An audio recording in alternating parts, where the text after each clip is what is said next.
everybody. Welcome to Geekoholics Anonymous, episode 197. I'm your host, Rico, here with my co-host, Dane Cody, a.k.a. not Dane Cody. Wait a minute, you're not Dane. Digger Teacup. It's my brother-in-law, Trevor. I don't know if he wants me to say his last name for privacy reasons. It doesn't matter. Because if the show sucks more than normal, it'll be all his fault. No one can pronounce it anyways, it's fine. Welcome, everybody. We get together once a week, talk about video games, TV, movies, and or whatever the hell we like. Primarily video games. This week, not a lot of gameplay going on. I just got back from vacation. And Trevor's a parent like I am, and our gaming time is considerably limited. Very. Yeah, I was in Disneyland. It was dope. I don't really have much else to say. It was freaking busy as hell.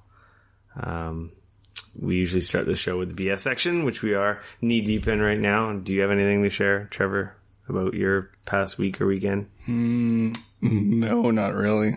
Did you miss the show when we didn't record? Were you bored at work? I was. I listened to other podcasts. Sorry. What? You weren't like yelling, "Screw Dane and Rick, they're always wrong." Well, I was upset that you were in Disneyland. Yeah, it was pretty awesome, actually. Guardians ride. Oh, but I did send you the picture of Thorn when you were in Disneyland. Yeah, that I did get Thorn. Yeah, I was like sitting in a lineup somewhere, and Trevor texted me a picture of Thorn. For those who don't know, this week in Destiny. Pew, pew, pew, pew, pew. An exotic quest line that Trevor managed to complete while I was gone, and I still have yet to complete because it's a pain in the effing ass. But yeah, he had fun with that. He was pretty happy that he got to poke me in the ribs over that one. Yeah, and if you've never been here before, we usually start the show with what you've been playing, get into some news and stuff, and then, of course, our free-for-all section and public service announcements. Housekeeping, join our Discord server, bit.ly/gap Discord. If you want to join us on the Discord chat, it's a lot of fun. Sharing weird gifs, making jokes, talking trash, talking about video games, continuing the show offline. Dane and I are active in there, as with a few other members of the community. It's good times. That's pretty much where I spend most of my social media time. I really don't do any Facebook anymore, and the Twitters is quite limited beyond just promoting new episodes coming out. So, I should probably go in there. Yeah, it's awesome. I've never been in it. I'm actually going to kill our Facebook page that we have, our private one, and tell our friends to go join the Discord because it's way better. I guess we can get into what you've been playing. Actually, before we do that, PAX East is this weekend. No, I'm not going. Do I wish I was there? Yes, of course. Rumors of Borderlands 3 being announced there. I assume we will see and know what is being revealed by the time we record next week. That's, I don't know, kind of cool. Borderlands 3. It's probably not playable, though, so you're just... No, it's going to just be a stupid trailer that they're going to stream at the same time, but they'll probably have pizza for everyone. Every time I've gone to a Gearbox panel, they have pizza. And they give away copies of their games. So every panel I've ever gone to, a Gearbox panel, when they're releasing a game, they usually hand out codes to everyone leaving. So I assume if you're at PAX East, I would go to that panel because you'll probably walk away with a copy of whatever the next Borderlands game is going to be. That financially probably wouldn't be worth it, but it would be cool to walk away with it anyways. Well, if you're at PAX, don't go out of your way to fly across the country because you could probably just buy the game for $60. $80, let's be honest. Oh, for us, yeah, $80 Canadian for us, plus tax, almost 90. Yep. Games are effing expensive. They need to be cheaper. I doubt they will be. They're probably going to go up in price. Is the rumors on the next console? Another $10. Oh, really? Yeah, I don't know how I feel about that. We'll see. If the streaming thing takes over, they might eventually just become Netflixes all over the place. Yeah, you can't even buy games anymore. I bet you they'd like that. What have you been playing? Back on track. Destiny and The Division. Destiny 2 and The Division. Yeah, we've been playing a little bit of that together. or the Division 2. We haven't been playing a lot of Division or Destiny together. It's hard. They're all D2s. Yeah, they are too. That's funny. I just noticed that now. Yeah, what level are you now in Division? What were you at? I can't remember. I think I just hit 11 doing side 11? crap. Oh man, you've been playing more. But you're like I think I'm 8 still 8. Yeah. You didn't hit 9? I might not even have hit 8. Hmm. I was at least 7 at some point. Yeah, we've played a little bit together. That game's fun. That game's good. It's pretty good. It's a lot harder than the first one. I've died way more in this than I think I've ever died in the first Division. Yeah, because they tried to make the guys less bullet spongy, like they mentioned several times. So they hit harder. They hit harder. They flank like crazy. They use a lot of tech on you. No, they're not dumb, which is... Yeah, it's just kind of nice. And it's just there's so many options with the different like skills and stuff, and I feel so everything feels so foreign to me still. I'm just not comfortable 100%. Like I panic when guys come at me and it's like, what am I doing? And I forget to even use skills sometimes. It's still so early in the game, but like I'm loving it. Like it's an awesome game. Yeah, I want to play more whenever I'm stopped playing. The only thing that, like you said it previously at some point, was that it's a cover-based shooter. It's very hard to stick with that. Yeah, when you're trying to melee guys when you don't have a melee that does anything useful. No, you go like this. You go, You fap your elbow in the air and it does nothing. I killed a couple purple guys using it, but yeah, it's not useful. So I tried to get the shield to make it a little bit more up in your face, but I'm disappointed with my choice in that function. Yeah, Brian was complaining on the Discord. I think he said the shield was pretty bad. Yeah, it's bad. I'm assuming maybe like down the line you could probably have some shield builds of some nature. Yeah, but it would have to like tie in with your gear. Yeah, I think we're so early that like the gear stuff really doesn't come into play because we're not end game where the stat bonuses and stuff come into play. So it's kind of I haven't been building around anything. There's nothing to build around. Yeah, well that's it. It's too early. Like you haven't unlocked all your skills. And the gear is crap. It's like blues and greens. It's like remembering back to Destiny 2 when you play the whole game until your end game, and you're like, "This is stupid." But the cool thing is there's an awesome gear system, and there's an awesome progression. And there's tons of unlocks, and there's tons of skills. Something a recently released game is lacking. Everything that I just mentioned. Anthem. Let's just... Shooter looter. Schluter. God damn. I thought it mentioned as a shooter looter. A shooter looter. Which is kind of funny to say, but hard. To Division 2? Just the format of the games. Oh. Either of them. Either of them, yeah. But anyways, yeah, it's fun. I want to play more. The only thing I personally kind of find annoying with Division 2 and... that game where your other third person shoot guys. Anthem? No, a while ago we played. I can't remember. It's like 4-player co-op. Oh, Wildlands. Yeah, Wildlands. Is you do end up a lot of just like looking for heads. And you're like, oh, there's a head.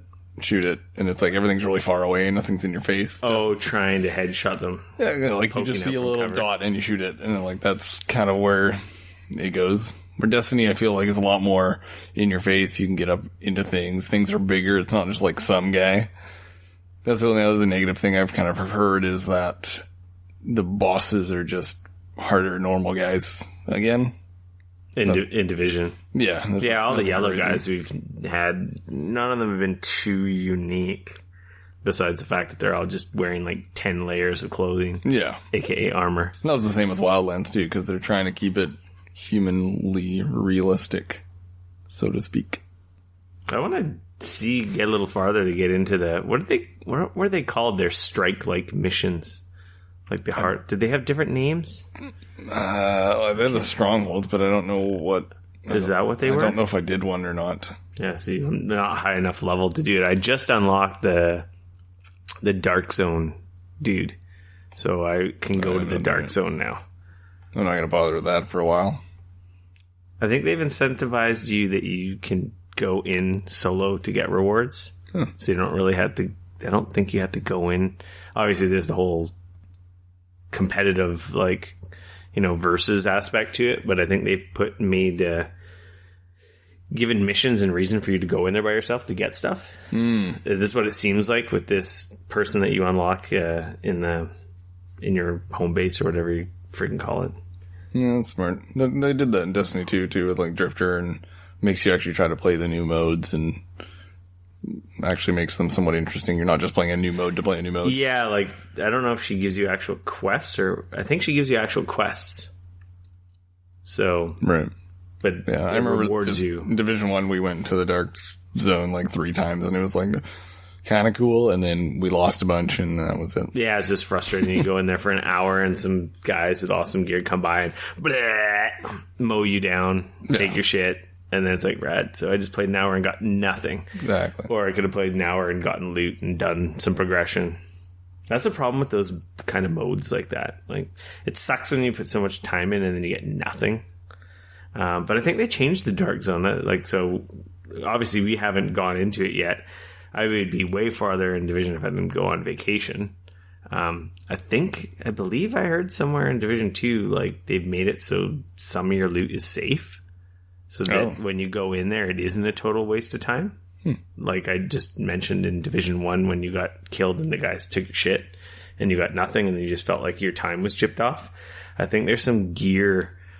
It's obviously not as good as the stuff you take out, but I think you do retain some of the gear you find there. So it isn't so frustrating. So I think that's one of the things they changed. Even if it was just like crafting stuff and whatnot. Yeah. Apparently you need quite a bit of crafting and money end game for the end game stuff. Yeah, we'll have to report back on that. But at the pace we're playing, we won't be at end game for like another 3 or 4 weeks. Yeah, I read more than I play. And then I've been playing stupid Destiny, but we don't need to talk about that more. Oh, but the Thorn ornament came out today. Oh, really? Thornament, they called it. Really? Someone called it that. I don't know. I can't remember what the name is, but it looks cool. It looks kind of like it made of bone. It's a dope weapon. I'm going to buy the replica. Really? Yeah. I really enjoyed Thorn. Thorn brings back such awesome memories from Destiny 1. You never really played Destiny 1. I followed you around. But you didn't play it as much as I did. No one got into it like I did. And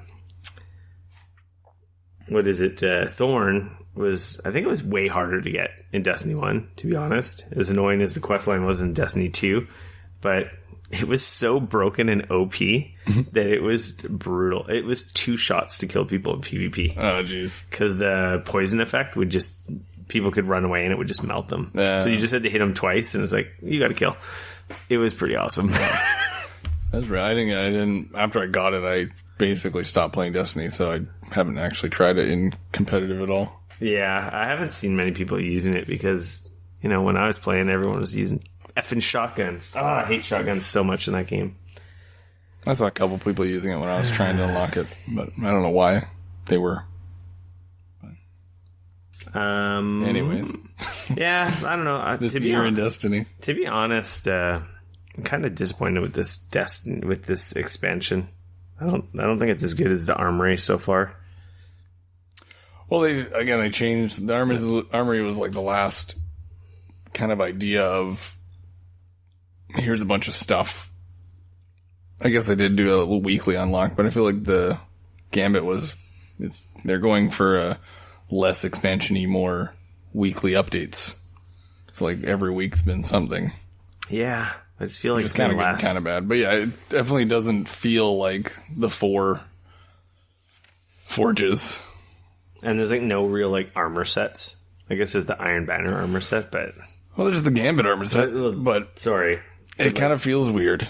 Yeah. After I tried to unlock it, and then it was like $670 to do the second style of that Reckoning. Yeah, I think I'm like $660. Yeah, like it's just taking forever. And then when you look at all the application for the actual perks in the Gambit armor, it's like the highest things, like, oh yeah, you help your guys a bit. Yeah. You drop ammo for your allies. And you're like, what? I don't want to waste all my time for this. Doesn't do anything in PvE, I don't think. No, it's just for that mode, and it's a lot of work. It looks neat, but yeah, it's a lot harder than the forges. And forgot to close the door to the podcasting room. Whoops. Oh, well. I can do that real quick. What's that? I could do that real quick. That's fine. Yeah, I guess that's it for what you've been playing. Division 2, it's dope. We will continue playing. Destiny 2, kind of, They got me hooked with that stupid Thorn quest, but besides that, I will probably stop playing once I get it. So I guess we can move into the news and stuff. The news. News. Turtle Rock. Do you remember them? I didn't recognize the name, but I know the game. Yeah, they're the guys who made Left 4 Dead. Yeah. They went on to make Evolve. Oh, poor Evolve.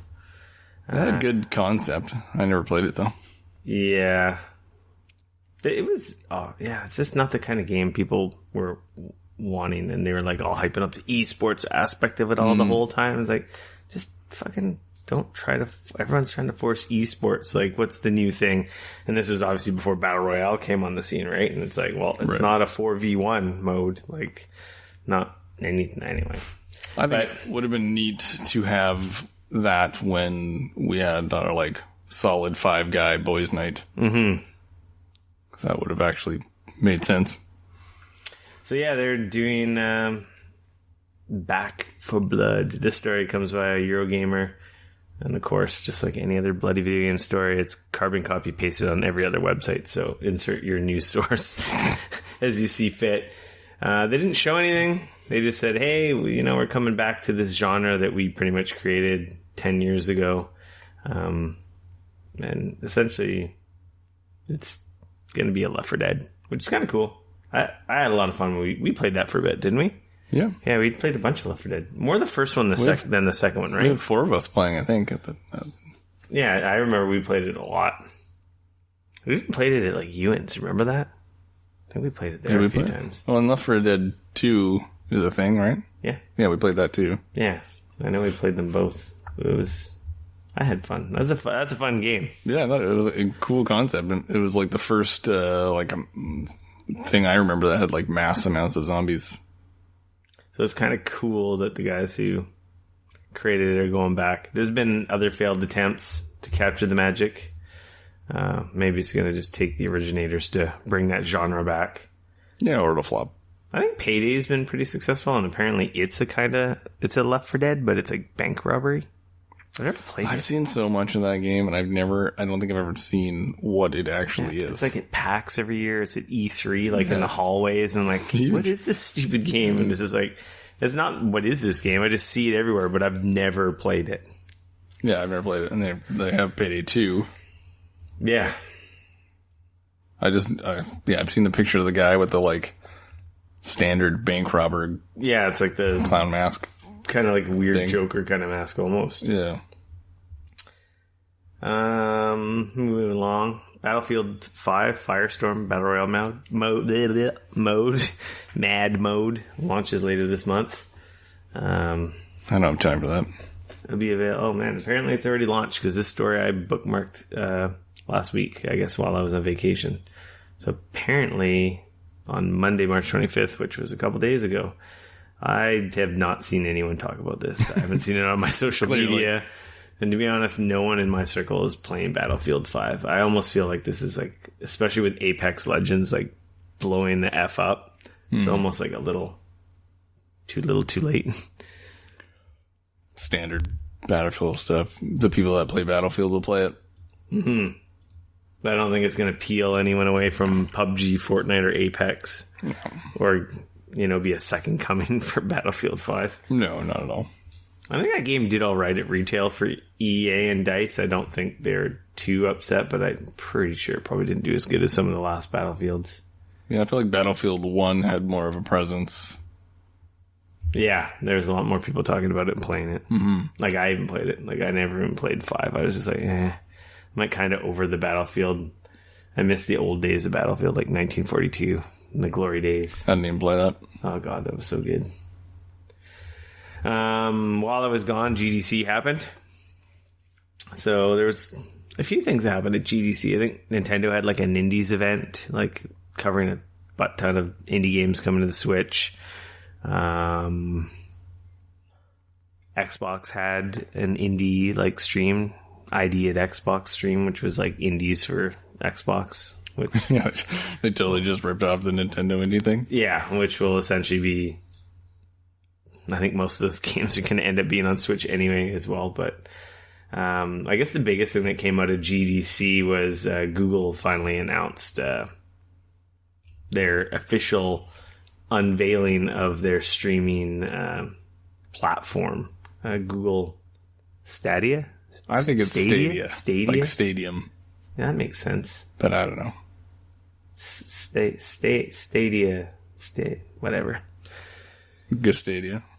They talked a bunch of BS about 4K and 8K and all kinds of nonsense. Which if you have Google Fiber, I think it will work perfectly. Yeah, it looks neat in theory.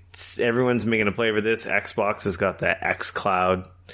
GeForce has got GeForce Now. They've been doing this for what? I've been playing GeForce Now for like a year now, and you've heard me say that it's pretty decent on a laptop. But there is latency. There is issues.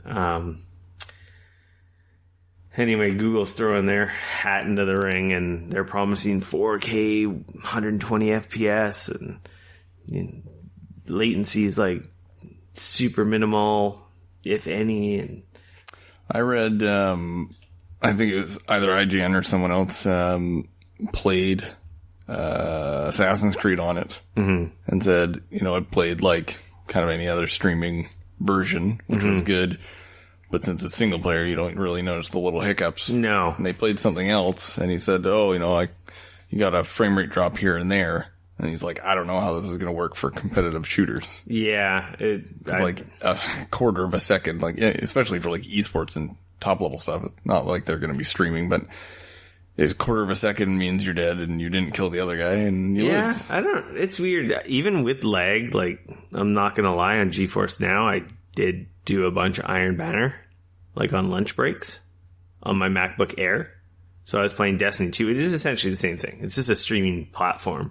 I was playing Destiny 2, competitive streaming, and I won a few rounds. Like, Verlin was even playing with me, and I was doing quite well, and I had like a disadvantage to everyone. So now I don't know if maybe my ping or the way it streams maybe gave me like a lag advantage. I've seen lag advantages in other random games. We played that duck game a while back, and Tim kept having like 2700 ping, and you couldn't. And he was murdering us. And I've seen people in Destiny like kind of like do their little skip walks, and it's not like they're doing the whatever skating thing that they were talking about. Yeah, they're not cheating. It's just they have shitty internet. Yeah, and it's like you can't hit them, and then they hit you, maybe or maybe not. But yeah, like on their end, it's fine. It's like anything that's truly competitive. I don't know if you can report people for that. Most likely, no. It's just because it's latency. But yeah. Anyway, yeah, you're not going to be doing competitive. It's not going to be an issue with single player. The technology works. We weren't able to test this. Like, some of our friends in the US they were able to play that Odyssey thing last year, because like they didn't have a name for it, but they like took beta signups, and that was late last year. Right. And you do it through a Chrome browser on any PC. At first, word is to get it on a TV, you'll need basically a Chromecast. Right. Which is whatever. They're like, what, $20? I think they're $40 for the normal one, and like 70 or 90 Canadian for the Ultra, like the 4K one, which is kind of confusing me. Like, you're talking about 8K, and it's like, okay, you don't have like a device that displays 8K. So, but the thing is, I guess with these services, the kind of advantage they have is like, even if you're just playing it at 1080p 60, they're downsampling like a 4K, like PC high quality setting video game down to 1080p on your end. Right. It'll be like playing a PC game on your console. Do you know what I mean? Yeah. Because it'll look better. Like, I don't know if you guys remember when I had that appointment with NVIDIA at E3 last year, and I played the GeForce Now there, and they were demoing Tomb Raider. Okay, you probably don't remember this if you didn't listen to that episode. Maybe not. Well, I played Tomb Raider on, a 1080 Ti at E3 or like SLI 4K setup. I'm like, this looks fantastic. And then I played the same thing on an NVIDIA Shield, but it was only 1080p 60. And I didn't notice any lag or latency. And it was GeForce Now, which is essentially like Stadia. It's just a streaming service. I'm playing on a Shield, NVIDIA Shield, the Android box, for better or worse. And I'm like, it looked as good. It maybe looked better than the 4K version I was playing on a 4K monitored PC. I said this on the episode. I'm like, but it wasn't, but it was only 1080p 60. But it is on the back end on their cloud blade server machine that's rendering these games out is like a super high-end PC, right? Like all the bells and whistles, all the graphics turned all the way up and then downsampled down, right? It's always going to look better than if you're playing it even locally at 1080p. Right. It's going to look better if it starts higher and comes anyway. It's interesting. I think it's awesome. Like if it works and if it can be actually given to people at a decent price point. Like if I don't have to buy another $3,000 laptop in the next 5 years, you won't have to pay $100, hopefully, $15-20 a month, probably more than that Canadian, but then have access to all the games. And I never have to upgrade my hardware. Like, yeah, it seems like a no-brainer. Like, it might still be, we're in the early days, but in the long run, I don't know. I think it's going to be interesting. Like, there's going to be people who always want the physical hardware, retail copies, and stuff like that. And I think there's always going to be an avenue for you to do that still going forward. Well, there better be, because I don't always have access to internet, or I don't. That's true too. Whatever. Like if you don't have, you're on a plane. Yeah, or just like you can't play anything. I'm like, okay, just at home and my internet goes out. I'm like, yeah, damn, I want to play my stupid PlayStation. Can't play anything. Yeah, so there's just a lot of questions to be answered. They didn't talk about cost. They didn't talk about, I don't know. There's a lot of questions people had. It was just more of a unveiling, like a tech demo, and a glorified tech demo. And we'll see how serious Google is with this, because they've done a million things that they've like just dropped. I was telling someone too, is like, if anyone's going to do it, like Google has the infrastructure. Yeah. And obviously Microsoft does as well, but man, Google has bajillion dollars. But one thing I read too is Google has like Google Fiber between their like intercontinental, their data centers or whatever. And as far as I would understand, Xbox would not have that. I don't know how true that is, but yeah, I'm pretty sure Microsoft has their own backbones between data centers. It's very possible, but that stuck out in my mind as something that may help them. It'll be interesting. I just wonder if is it going to be a store? Are you going to buy the games? Is it going to be a subscription? There's like so many questions. Like, what is the price? There's too many directions that the whole thing can go. These people are all just dabbling in something that doesn't exist yet. The controller looks meh. Apparently you can pre-order the controller now. Some of the features sounded kind of neat. Like if you're watching someone play a game on YouTube, and like, I want to play that, and you click a button and you're playing it. No install, no updates, no nothing. That's kind of cool in theory. Like, yeah, no, it is. And if their load times are what they say they are and all that stuff, and if it's like, I click Assassin's Creed and it loads, and then I go into my other room and I click Assassin's Creed on my TV or whatever, and it loads where I was. Yeah. Like that's pretty neat. The different save states, or like you can even apparently share like a state. Yeah, you can of a game. Like, here's the end boss. You try and beat it. When the hell would that ever happen? But it's a neat idea. It's not, none of these things ever affect me personally, because I don't share or, upload my playing, because I suck at everything, so no one wants to watch me. But those things are things that obviously there's a market for, or they wouldn't be. Yeah, I can't wait until, if anything, it's more competition. It's more people joining the gaming space. More money in the games industry means more bigger, better games. Competition's good. Yeah. I'm interested to see. And I'm excited because, like, if anything, maybe I don't care about Google's thing, but if this forces Xbox or PlayStation to give me access to my games wherever I am, like, namely my cell phone, because I still gotta beat goddamn Red Dead. But if I could just whip out my cell phone and play it with a Bluetooth controller on my cell phone wherever I am, that's pretty freaking rad. Or play it on my Switch even. Yeah, I would be very... Well, getting the actual speed in order to play it on my cell phone, depending like where I'm at, is probably not going to happen. Because if I'm at somewhere that I have good Wi-Fi, I'm probably not going to be able to play on my phone. But yeah. And it's a little bit different whipping out your phone and just pressing some buttons on your phone than whipping out your phone and a fucking PS4 controller. Yeah, it's kind of janky. Can't carry that around in my pocket. Well, I can, but I'm not going to. It's cool. I don't even carry my Switch around for that reason. It's bigger than my phone, so... My Switch is with me everywhere I go. Yeah, you carry a backpack and whatnot, but... Yeah.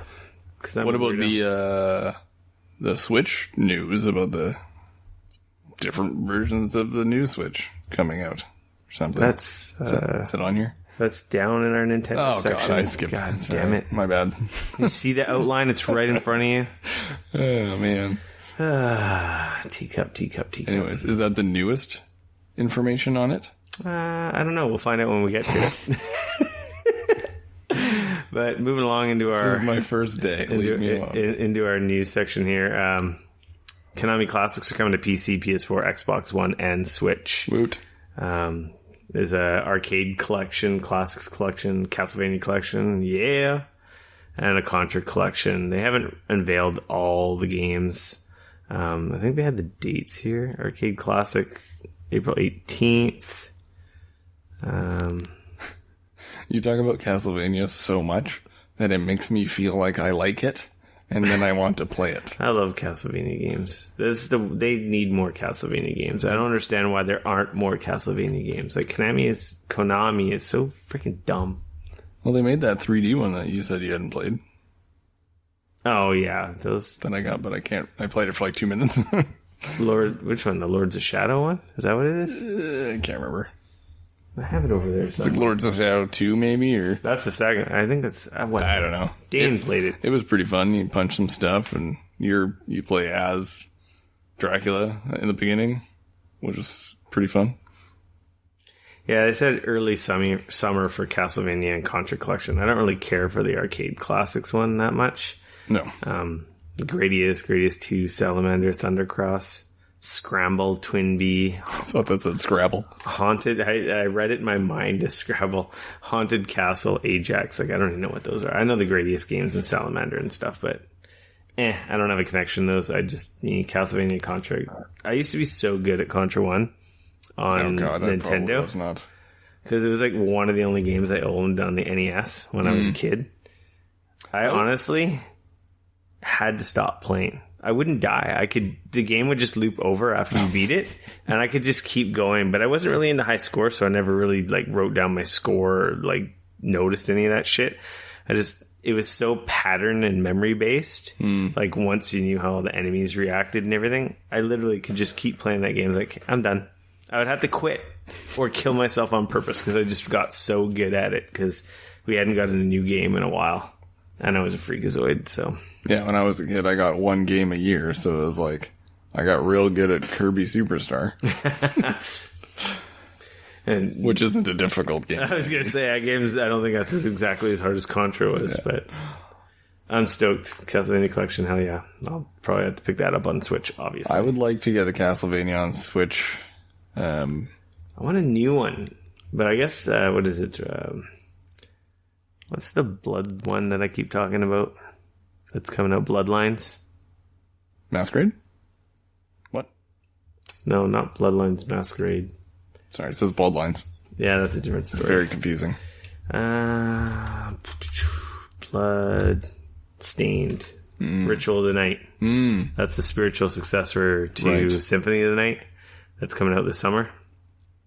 That is the next best thing to a proper, like, 2D Metroidvania. I like that, what I played of that at E3. I'm pretty stoked for that. There just needs to be more of those. Like, stupid Konami suck. I played a bit of that Axiom Verge game, which is that's more Metroid. Then it literally looks like Metroid. Yeah, it's the crazy thing about that game is that game was made by one dude. Oh, really? I wish I could do the game and the music. I think it took him like 4 or 5 years. Jeez. Yeah, it's crazy. It's like I think I met him at PAX a couple times. I don't have any patience for that.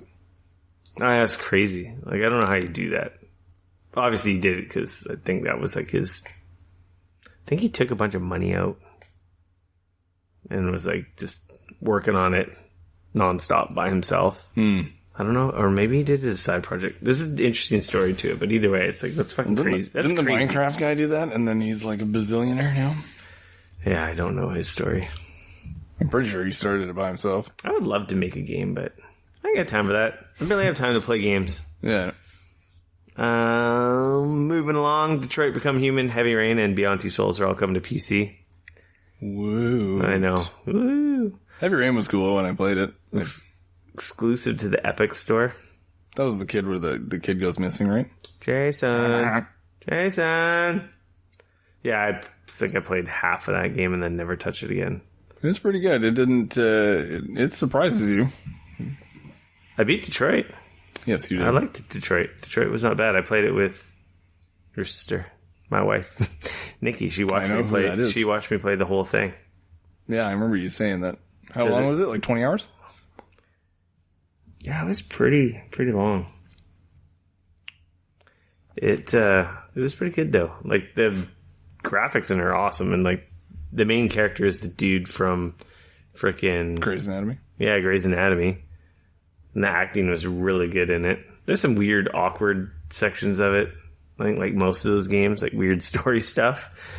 I think that's... Yeah, they need filler to make it more than 2 hours long. I think Quantum... But overall, I really enjoyed it. Dr. Avery. I think I lent it to Stupid Dane. He still has it, and he hasn't even touched it yet. Like Stupid Dane. Yeah. Doesn't even know his job got taken. He's in Hawaii, not playing my copy of Detroit that I lent to him, like... It's gonna be... Jesus. It's gonna be a good 6 months or 8 months he's had it now, because I gave it to him right after I beat it last year. That's fine. I am not one to talk. You gave me Metal Gear Solid Prelude, and I played it for 2 hours, and then I think I gave it to you after Metal Gear Solid 5 came out, which was like 2 years later. Oh, you mean Ground Zeroes or whatever it was? Yeah, whatever the first one. Prelude thing. Because it's Phantom Pain, right? Is the proper full game? I think so. I can't remember. I played half of that too. I don't even... I beat the first act and was like halfway through the second act. I never actually beat that one. That game was fun though. Oh, it was awesome. There's so much shit comes out and then you get pulled away and then you play something else and it's so hard to go back. I totally agree. Anyway, I don't know. I don't have a lot to say. I guess it's part and parcel with Quantic Dream kind of moving forward. I think their next game is going to be like multi-platform. So they're not just like going to be exclusive to Sony. Gotcha. They should just... there should be like a rule that you just can't have exclusives. It's so annoying. Exclusives are annoying? Yeah. They are annoying. What if I want to play a game and I'm like, I'm not going to buy an Xbox to play some stupid game, so I'm just not going to play the game. Sorry. Yeah. It's just part of the console. It's part of the game, I get it, but... No, it's obviously it's better when a game's available everywhere. Yeah. But, you know, you got people like Sony with tons of money and they're like, well, we're going to lock it on our platform and then people have to buy our shit. And then you get people that are like, well, I'm going to have one or the other. And then you miss out and it kind of sucks. And that's what creates a whole fanboyism because you don't have the other system. So the other system sucks. Which is, yeah, I guess good in the long run because I'd rather have a PlayStation than an Xbox. And it sucks, you know. Yeah, I own them all so I could play everything. But then it's like, okay, now the issue is where am I going to play stuff? Where are people playing stuff? Which version's the best version? It's just so annoying. And just the added expense of owning all the systems too, right? Yeah, I don't have that capital.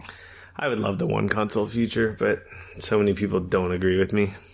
No, one console future is bad. Because then you just get a lackluster future.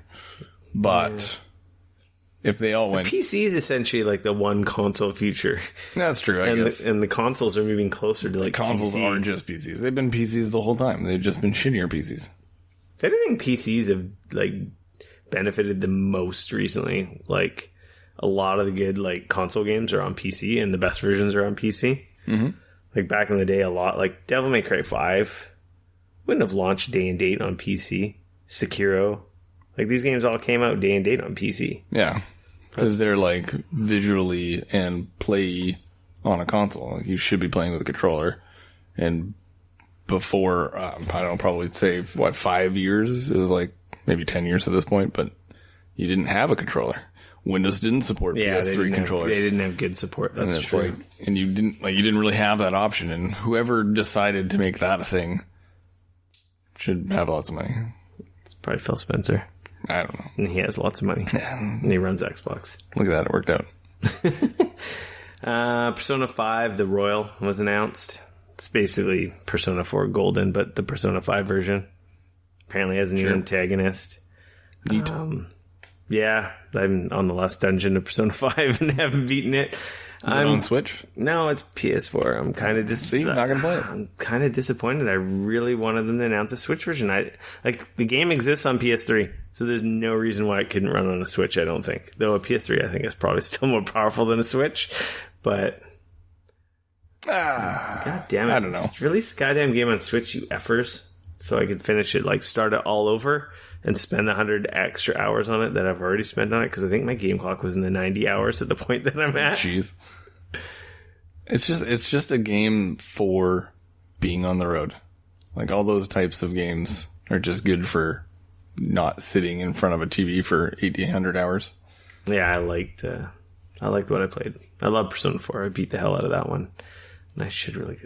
I borrowed that from you. Games. Do you remember when I borrowed that from you? Yeah. Have I given it back? I think you did give it back. Oh, I give it back because I sold my Vita. But you never played it, did you? Did you even play it? I played it. You did start it. I think I put like maybe 30 hours into it. Yeah. Which isn't the worst, but I think I had it for 3 years. And I think it was in my Vita for 2 years. Yeah, you had without it for a playing while. it. Because I think wasn't it not a PlayStation Plus title or something? I think I maybe had it digitally, so I wasn't so worried about getting it back either, so I didn't bother you. But who knows? Anyway.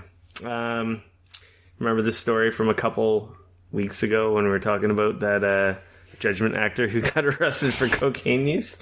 I don't understand this story at all. Well, there's not a lot to understand. Japan is just super hardcore when it comes to drugs. I guess. Like we do it here, or not here, but in the States with movies and actors. Like, if you... Usually it's sexual assault charges. That's when they like replace actors and cut people out. Yeah, if they did it for drugs, stuff. Man, no one would be in the movies. Yeah, because they're all fucking drug addicts. But yeah, it's so crazy. Like, they're just basically scrubbing him from the game. So they stopped selling the game in Japan. Apparently it's like shot up in value big time. Oh. Because if you have it, it has him in it, the right? Hot coffee version. Yeah, exactly. You've got the original unpatched version. He's in there. Like, he's not... I don't think he's even that integral to, like, the storyline or the plot overall. He's just, like, a side character. Like, either way. They're literally erasing him. And, like, I don't know if they're... Weird. I guess they're recasting him for the US version. Or I wonder how much he's in. I have no idea how much he's even in the game. Maybe they could just delete him and the quests involving him, and it would have no say on it. Anyway, it's just... I don't see why they can just redub the voice. He's probably got like 2,000 lines. Yeah, they'll probably just put another face on there and dub the voice. Yeah. Oh, I guess they have. Yeah, if they have his likeness, then they might need to change it. But they're saying they're not going to miss their release date for June here in North America. I was super excited when this was announced. Yeah. And I was like, oh, Yakuza game. I haven't paid anything. And then I was like, oh, it's a detective game. I'm not playing that. Thanks. It's not a Yakuza. No, it's not. It's half a Yakuza game. Yeah. There's like some fighting, but it's like Batman Arkham Asylum most of the time. It's not as in depth as the Yakuza's. I don't know. Obviously, I haven't played it or done too much, but it's like there's a lot of it that is investigatory work. I keep trying to crack that Yakuza egg, and I just haven't. You gotta do it. I know. I have Yakuza. I have Yakuza 6. I made you buy like 4 of them. Yeah. And you still haven't touched it. No, I don't know. Something. My problem, the hardest part for me is trying to tell someone to play a PS3 game 5 years after it was made. So it's like, it's a fucking PS3 game. But it's good. I know people love it. Like, I see people, like, online in my Twitter feed and around the internet and in reality, and they're like, Yakuza's shit, Yakuza's shit, Yakuza's shit. I hear it everywhere, and it's got a cult following. It might just be one of those things, though. It's like, I played them on a whim when I got my PS3, because there was no PS3 games. So I bought those for like $20 or whatever, and I played them. But it's like, I don't know if I could walk into Yakuza 6 after not playing any of those. But I've played them all. You know what the problem is I haven't been able to get to the point. I've only played like maybe an hour.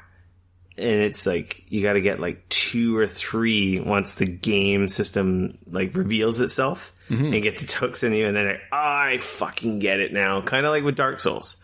Like any of the Souls games. If you just start a Souls game and you die right away and then you give up there, you're just like, this is Bloodborne is a good example of that. You're like, this is bullshit. But then you get past that hump, and then the hooks just get you, and you're like, oh, I get it. This is amazing. And then you can't stop playing it. My other problem too is Kiro, the main character, is an integral part of why the game is good. Yeah. And if you start in 6, they're not going to character develop him as much as they did in the first one. Mm-hmm. And that's why I'm pretty confident they released Kiwami and Kiwami 2 and whatever. Cause to fill in that backstory to get everyone ready for 6. And it's and also so update those awesome games, because they probably didn't get the praise they should have. Well, yeah, they were successful. 30 years late, right? Like, man, I just remember playing 2. It was like, at some point you fucking fight a tiger or 2 tigers, and like after fighting a bunch of guys, and you're like, I'm like sumoplex a tiger or something. And it was like the funniest thing and the funnest thing ever. And like, I've shown you, and you put the nails in the guy's mouth and you punch him in the face. It's so brutal. Except for there's no gore. It's not like Mortal Kombat 11. No. Like you shoved a handful of nails in the guy's mouth and then smashed his face into the concrete. And it's just like, but it's, I don't know. It's not like all gory and blood. Like literally that guy would be dead. No, he gets up and keeps fighting you. Yeah. And there's no nails anywhere. I don't know how anyone could possibly get up from that. That's the best part. Yeah, you put a katana through a guy's chest, and he's like, ugh, come fight me. And you're like, what? And then you shoot him a bunch of times. Could you imagine if they had Yakuza, but with like the gore factor of like Mortal Kombat 11? Oh, that'd be so good. That'd be insane. Can you imagine if they made a Yakuza movie based on the first game? They did. It was terrible. No. I was going to say, did they? It was so bad. They had like the stupid special effects. But it was like literally someone going, Hanaku. So it wasn't American, it was like Japanese movie? Yeah, it was straight Japanese. Oh, okay. But man, did I watch the whole thing? Yes. If it was American, I'm sure it would have been 1,000 times worse. It's very possible. But Majima is like, Yakuza 0 is like probably the best one, because you play as Kiryu and Majima. And they're obviously the best guys, and that's why they made a game around them. But fucking Majima is like, in the movie, especially because he's played by an overtop Japanese actor guy. So, yeah. But he's like super brutal. He beats people with bats and stuff, and it's just super funny. Anyways. Just play the game, sure. Just to bring it back to the Judgment thing, I just think it's hilarious. Like, but it's Japanese culture and law, so that's, if it was an American, a game made here, I'm pretty sure nothing would have happened. I don't think they would have scrubbed the guy. No one even noticed. Yeah. Now, if he touched little boys or did other weird stuff, then they'd probably pull him out of the game. Yeah. I think that's the only thing they care about here. Sometimes. Main story here is forget about Judgment and play Yakuza.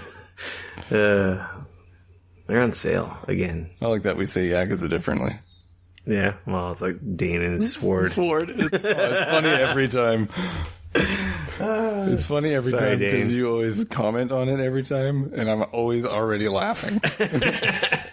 I can't help it. There's a lot of people. He doesn't say anything else wrong. He doesn't say it wrong. People say it like wrong. That. Not to take it's wrong. I don't think Dane will listen to this, or maybe he will, but not to take the piss out of him. It's unfair. He's not here to defend himself. I've heard lots of people say that too. I will not borrow his piss. Every time someone says it, it just throws me off because they're just pronouncing it weird. Weird. Yeah. That's funny. At GDC, Oculus showed off some new hardware. Ooh. They showed the Oculus Quest, which a bunch of people were going crazy over. What is it? It's basically like a standalone Oculus headset. No PC, no nothing. Oh. You don't slide a cell phone into it.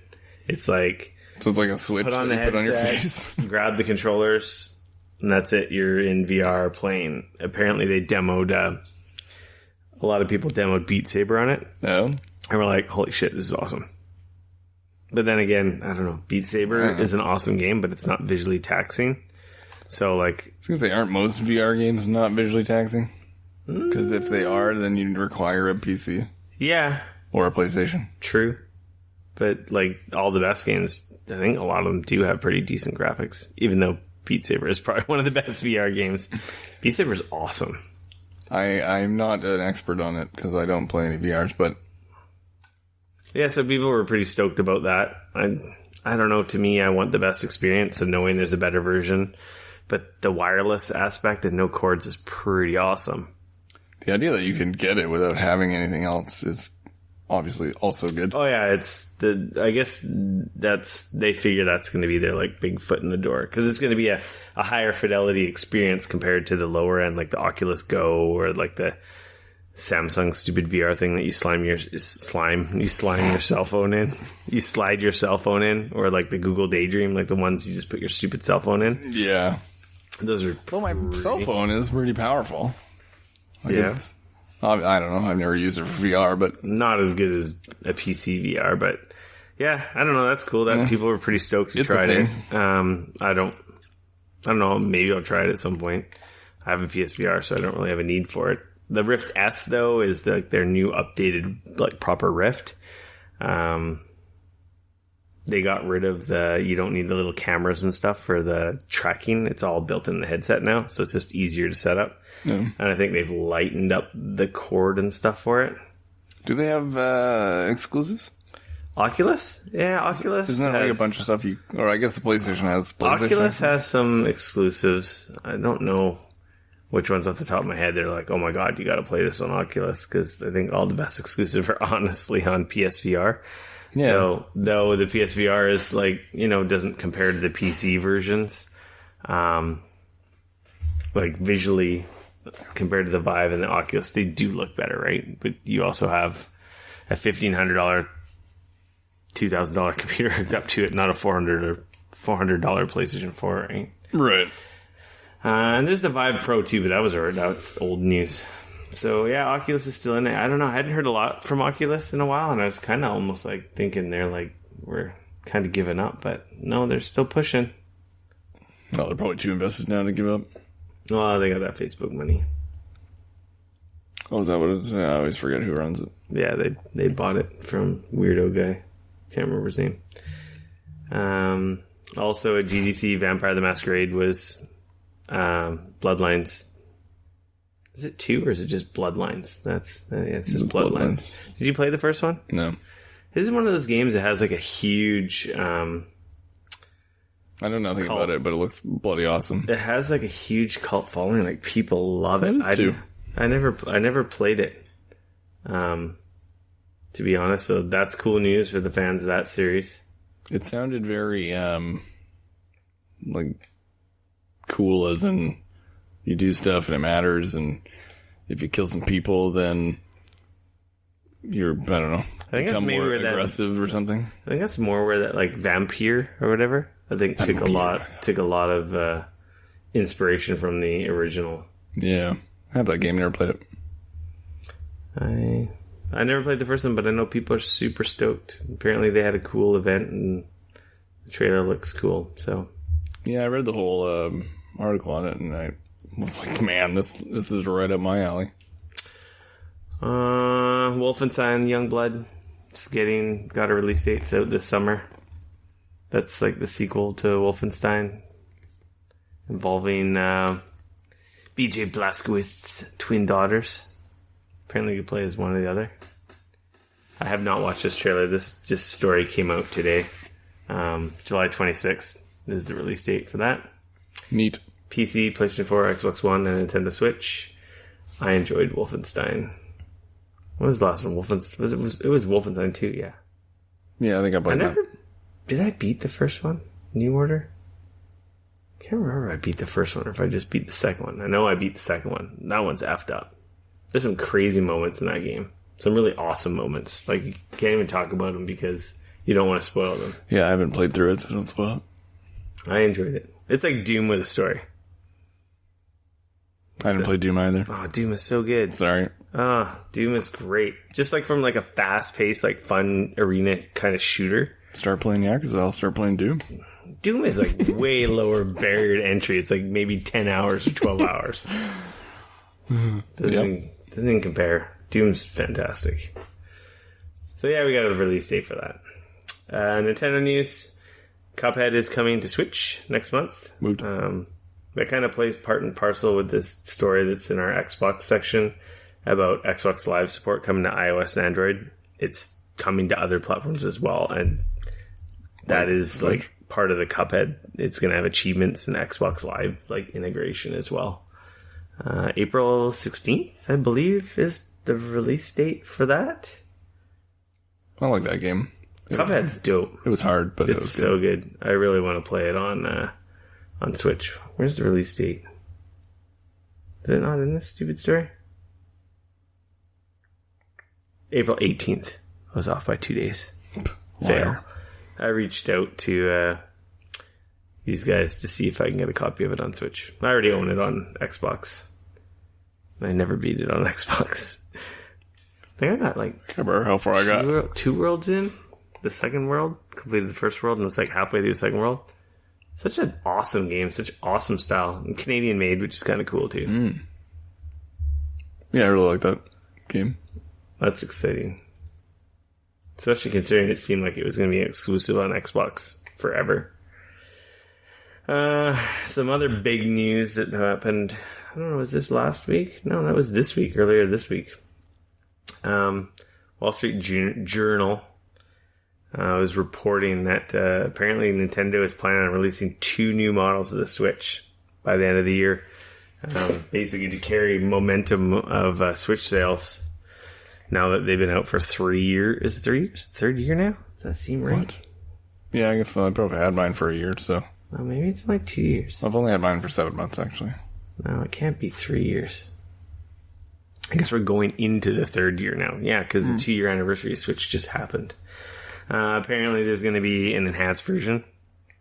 Enhanced features. Yeah, it's not going to be no PS4 Pro or Xbox One X, but it's going to be... What does that mean, though? I know. Like sharing features? Like it's not going to be hardware stronger? To me, enhanced features means better screen, better battery. Oh, really? Maybe a better form factor. Those are features? I thought features would be like sharing or...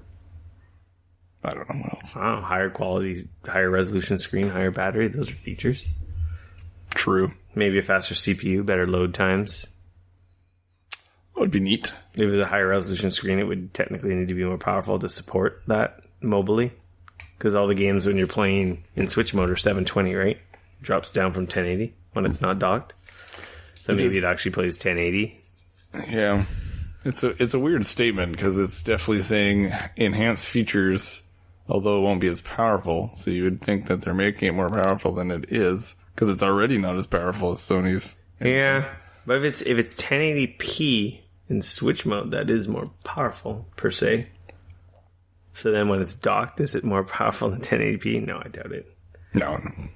I don't know, it's interesting. I'm sure it's just going to be a replacement. Here's the Joy-Con, the HD Rumble, all the features you already know in a new package with some new bonuses, and then the cheap version. Mm-hmm. The rumor is about the cheap version, it does not hook up to a TV. It doesn't have detachable controllers. Like... It's basically like a 2DS almost. Here's the cheaper, indestructible version you give to your stupid kids. Because kids are stupid. Isn't the whole idea, though, to like play with multiple people? Is not like Nintendo's you can still play with people wirelessly. But yeah, I don't know. You just need more controllers? These are... I don't know. Fair enough. I heard in more recent news, I believe, that it will is aiming for like June timeframe. Like before summer 2019, not just 2019. Yeah, the rumor is announced at E3. When's E3? May? June. June? No. June 11, 12, and 13th. I actually just... Oh, yeah, so it says that both versions are expected to be announced at E3. But I saw something newer. I can't remember what it was exactly, but I thought it said June. I just registered for E3, even though I know I'm not going to go. Me too. But, yeah, it's interesting. I'll buy a new Switch. Why the fuck not? I won't, but I would like one. I don't know what I'd do with my old one. I guess I'll just have two. Might sell it for something. I don't really see it, but the cheaper version, if you got kids, that makes sense, right? Like, you don't want to give them the $400 thing to carry around. You want to give them the $200 less one that's indestructible, right?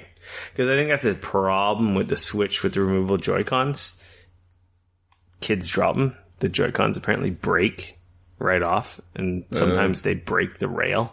Oh, that would make sense, yes. And then that's like just bad, because then you just can't put like it just becomes useless. It isn't portable anymore.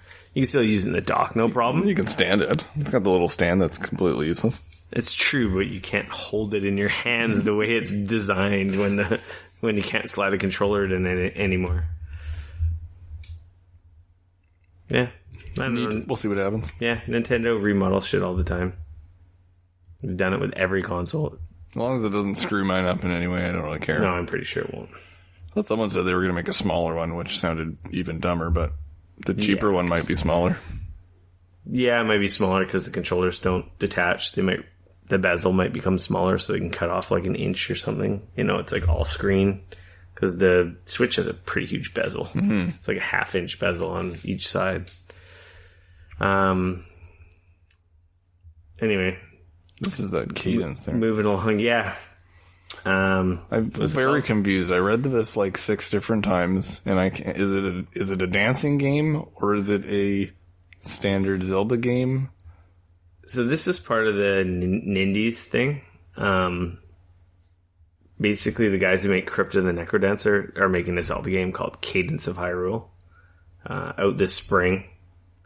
And yeah, I think it's basically the Crypt of the Necrodancer game, but a Zelda version. If I knew what a Crypt of the Necrodancer game was, it would help. I think it's like a rhythm. It's like I think it's like a rhythm, like action adventure game. Strategically outstep them in a rhythmic combat using arsenal of iconic items. Yeah, I mean, the video looks like you're just walking around cutting guys. Yeah, but like I think as you move, they move, and like it's just kind of weird. It's kind of cool though. It's got a neat look. Yeah, I like the art style. I'm really excited for that other Zelda game. That's whatever. Link of something. Link's Awakening? That's one. Oh god, yeah. This will be cool. Little download. I never played Crypt of the Necrodancer, but the problem is it's going to be like $15 or $16, and I'm like, I'm not going to pay $15, $16 to maybe play this never. It's cool. It's neat that Nintendo's getting some indie company to make like a Zelda game. Yeah, as far as I understood, it was kind of unheard of. I think Crypt of the Necrodancer is done quite well. I see it in my inbox all the time. Press releases. Anyway, that's cool. On random other Nintendo news, did you see the Nintendo Labo VR thing? Yeah, we talked about it a while ago. Oh, well, Christ, I thought it was new. A couple shows ago. Well, we talked about the announcement. We didn't see the demos and stuff that happened. I saw at GDC, there was a bunch of demos of, I think 2 or 3 weeks ago, we talked about it. It was announced and the different like packages and the different kits or whatever, but we didn't know what any of that meant. Like there was like the gun thing and the camera thing and the elephant and all this stupid shit. But I think at GDC people actually played the stuff, and actually they were pretty excited about some of the stuff. They were saying it was kind of cool, like this, that Nintendo magic. Right.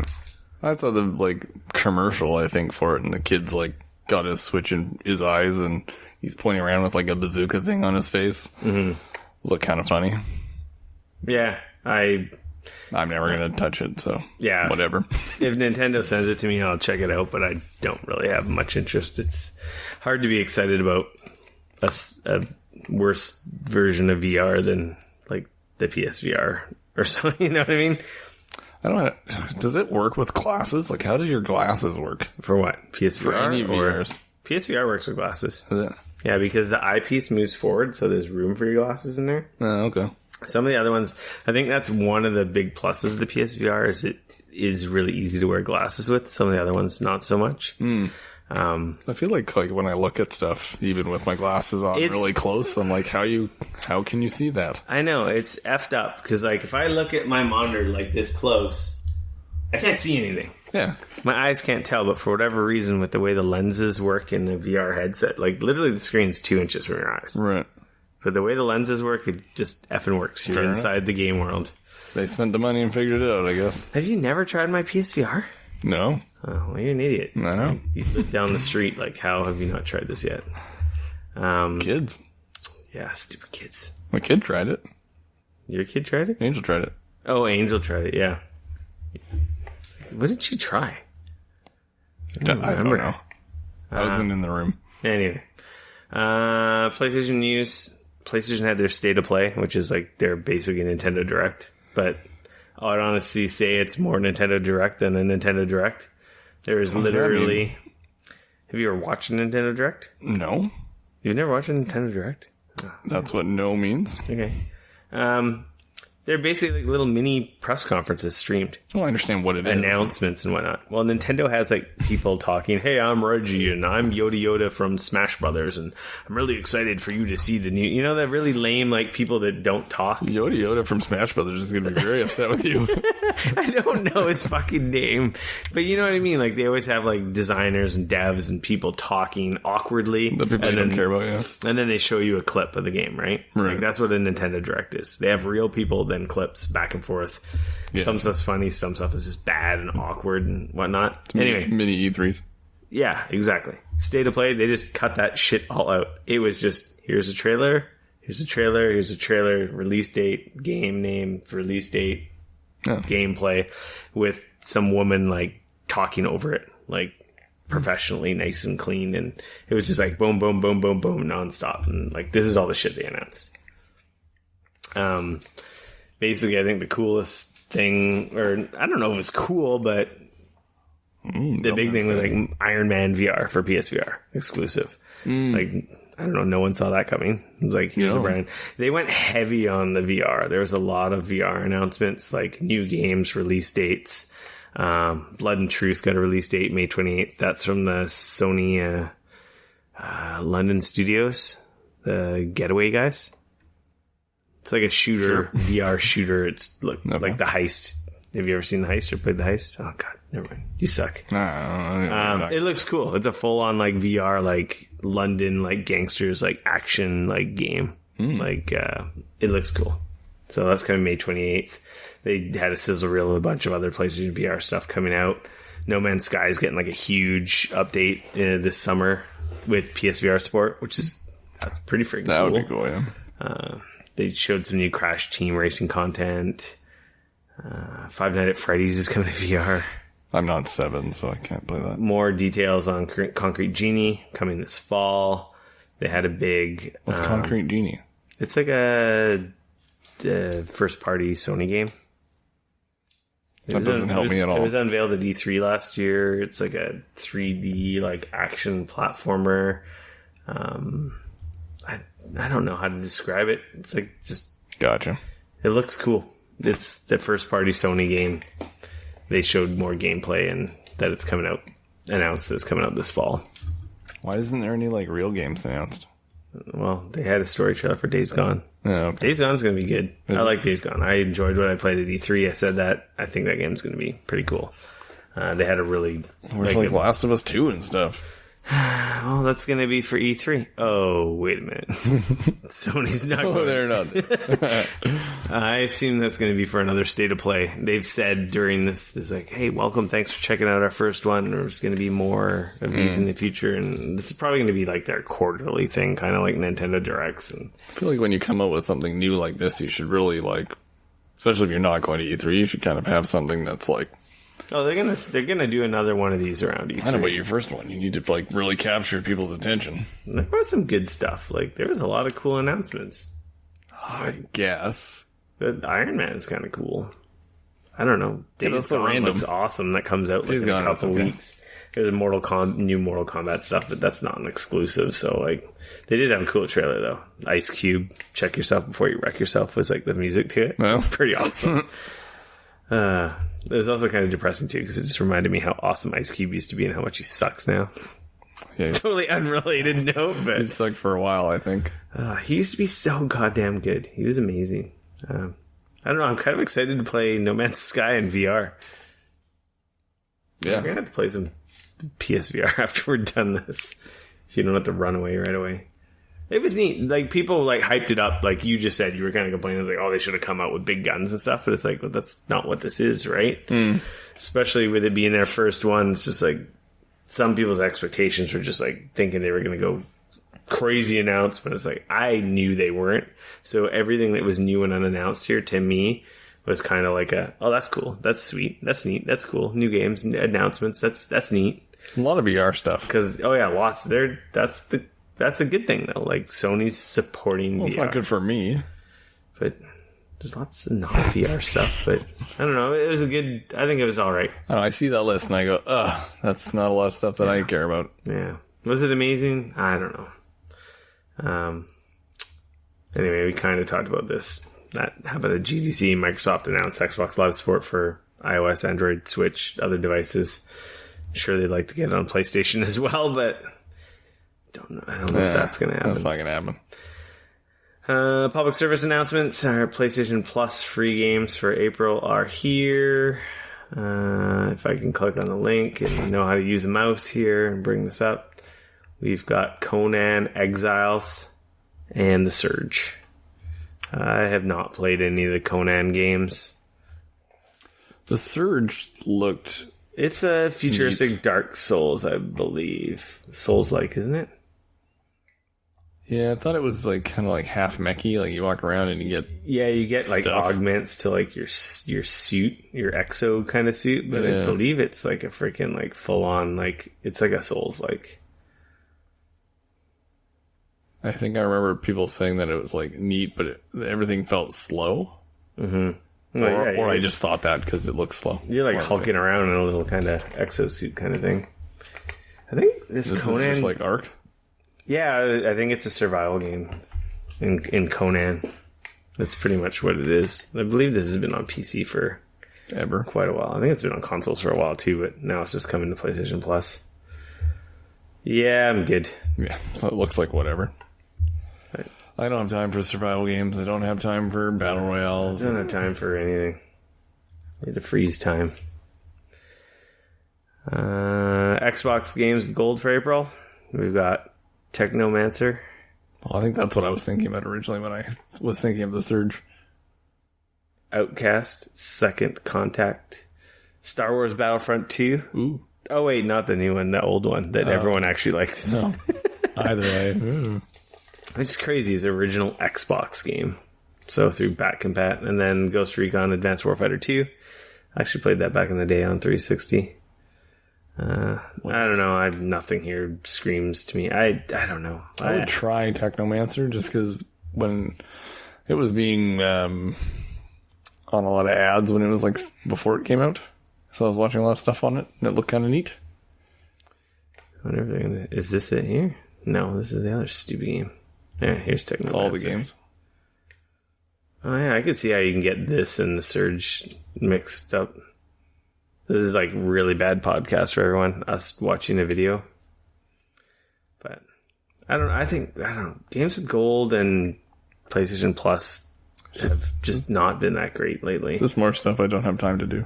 Oh, that was still freaking Outcast. What the hell? You suck, Xbox. Okay, enough of that. Anyway, both man months. That's it for PSAs. Free for all section. Also, this happened last week or this week? I think it was this week. Apple had an event. They unveiled that Apple Arcade and Apple TV Plus, whatever. Apple's getting into making shitty Netflix content. Oprah TV. I guess related to us more so is the Apple Arcade like subscription service of mobile games, and they're saying like full games on Mac. I don't know about PC or whatnot, but I don't know. It's Apple. I don't care. Yeah, I don't know. I wasn't really excited. I thought they were going to announce hardware or something. I don't think there was any hardware announcement. I don't know, people were kind of poking fun at Steven Spielberg because he's dissed Netflix and everything. And it's like, but Apple TV Plus is amazing. It's the exact same thing. I've got paid more money for this thing. But yeah, they just brings us back to this whole streaming thing. Everyone wants to stream. They want you to subscribe every month. They don't, buy the hardware once every 2 or 3 years and keep paying the money every month. It's just, they don't say what type of games they're going to be. It's just going to be it's going to be the premium mobile games. And they're going to get some exclusives that are like cross-platform. Like, like what? I don't know, like indie stuff that's on Switch or Xbox. Like, it's not going to be anything crazy first party, like insane 3D games. I did see Stardew Valley was on. Yeah, well, Stardew Valley's on Android. Yeah, I didn't know that. Now you can subscribe to it on Apple. Or I don't know. It's whatever. Good luck, Apple. I'm sure they'll make tons of money. They have a lot of gamers. They brought all kinds of stats on stage about we've got like 1 billion gamers and this and that. It's like, holy crap. But 1 billion. What does that even mean? I don't know. 1 billion gamers playing free-to-play crappy mobile games. Yeah. Like, let's be honest. I download a new crappy free-to-play game every day, and I play it for like 20 minutes, and then I download something else. And then you delete it. I tend not to delete it, and then I do like a purge every once in a while. Yeah, I still playing Pokemon Go and stupid Fire Emblem Heroes. I don't know why. I'm still playing Pokemon Go, probably mostly because you're playing Pokemon Go. Yeah, you still haven't accepted my gift, you effort. I beat my gift quest thing, and then I clearly stopped caring about gifts. I'm stuck on that one quest to catch a bloody Ditto. What? I know. Like 7. I went to Disneyland and caught like 300 fucking Pokemon, and I don't think a single one was a Ditto. I caught one the other day. That was like 6 months ago I caught that one. I don't know. 6 months. I've completed all the other quests. That one quest, I'm stuck on that one step to catch a effing Ditto. I realized I was putting a lot of work into that stupid metal guy. I can't remember his name right now. Oh, Melmetal? Yeah. But like the little one. Mm-hmm. What's the original one called? I don't know, but I can tell you in a couple seconds. I did that a whole bunch, and I was like halfway through it, and I was like, oh wait, this is probably just going to get me the stupid guy that I already have 40 of. From doing the Switch BS. The little version of the metal guy. Yeah. That turns into the big version of the metal guy? Yeah. Yeah, I was doing that quest, and I realized it's probably just going to get me another single one. Oh. And then I was like, oh, wait a second, why am I putting so much time in this? Yeah, that was kind of weird. Like, I think if you don't have the Switch, I think you have to do that quest to get him. That's what I figured, but I just realized halfway I was stupid. You got a Switch, and you do the connection, you get that box, and then it spawns him or whatever. This is probably all like Chinese for anyone, or a different language, for anyone out there who has no idea what we're talking about if you don't play Pokemon Go. If you play Pokemon Go and you have Pokemon Let's Go whatever, then you can... Yeah, I got the big guy. Yeah, I saw that. That's too much work. It's not too much work when you use the box and you just catch like a bunch of them and use the berries to increase the candy when you catch them. I don't have my Switch in my pocket at all times. Oh, that's right. Anyways. I've actually been playing one other phone game called AFK Arena. It's one of those gacha games. Gacha games? Gotcha, whatever. Where you're unlocking like scantily clad women?